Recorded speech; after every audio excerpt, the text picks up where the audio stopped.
Okay. అందరికీ నమస్కారం.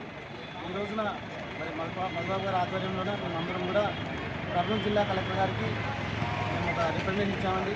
ఆ రిప్రజెంటేషన్లో ముఖ్యమైన ప్రధానమైన అంశాలు ఏమంటే, ఎలాగైతే ఈరోజు వీఆర్ఓ గారు చనిపోతే మనం వితిన్ 4 డేస్లోనే మనకి అపాయింట్మెంట్ ఆర్డర్ను, అలాగే మరి హౌస్ సైట్ ఇటుకో ప్లాట్ ఎలాగైతే ఇచ్చారో, మన కర్నూలు జిల్లాలో ఇప్పటి వరకు 6 మంది చనిపోయారు.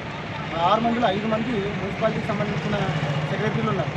సో వాళ్ళందరికీ కూడా ఆ ఫైల్స్ అన్నీ కూడా ఆర్డీఎంఏ గారి దగ్గర పెండింగ్ ఉన్నాయని మాకు తెలిసింది. సో అవన్నీ కూడా ఇమ్మీడియట్గా క్లియర్ చేయమని చెప్పేసి మేము గౌరవ మన టీఆర్ఓ మేడం గారిని, నారాయణమ్మ గారిని కలిసి మేము చెప్పుకున్నాము. ఆమె కూడా ఆర్డీఎంఏ గారిని కలిసి మేము ఒక లెటర్ ప్రిపేర్ చేసి పంపిస్తామని చెప్పారు. సానుకూలంగా స్పందించి చేస్తామని చెప్పారు. సో దాంతోపాటుగా ఏదైతే మాకు బిఎల్ఓ వర్క్ ప్రెజర్లు ఉన్నాయో అవన్నీ కూడా మేడం గారు మమ్మల్ని కూడా కొంచెం రిక్వెస్ట్ చేశారు.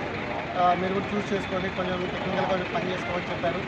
సో అలాగే దాంతోపాటుగా మా వాళ్ళు కొంతమందికి ప్రొబేషన్ డిక్లేర్ కాలేదు, దాని గురించి కూడా మేము మాట్లాడుకున్నాం. అలాగే బేసిక్గా ఇంతవరకు అమలు చేయనట్టు మహిళా పోలీసులకు కూడా మేడం గారు మీరు పెట్టండి, లెటర్ పెట్టండి, మేము చేస్తామని చెప్పడం కూడా జరిగింది. సో ఇక్కడికి ఆదూరు నుంచి మరి ఎన్నికల నుంచి వచ్చినటువంటి మున్సిపల్ సచివాలయ ఉద్యోగులకి నా హృదయపూర్వక నమస్కారాలు తెలియజేస్తున్నాను. Thank you.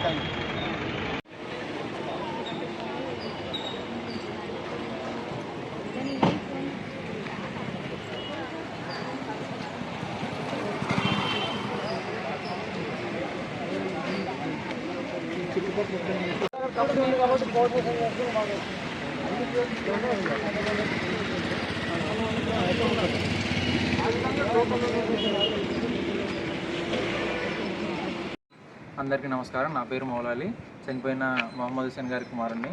మా నాన్న చనిపోయినప్పటి నుంచి ఇప్పటి వరకు కర్నూలు జిల్లా వీఆర్ఓ గ్రేడ్ 2 ఉద్యోగుల సంఘం నాయకులందరికీ నా కృతజ్ఞతలు, మరియు మీడియా మిత్రులకి, నాతో సచివాలయం ఉద్యోగస్తులకి, మరియు మా కుటుంబ సభ్యులకు, మరియు సానుభూతి తెలిపిన ప్రతి ఒక్కరికి ధన్యవాదాలు.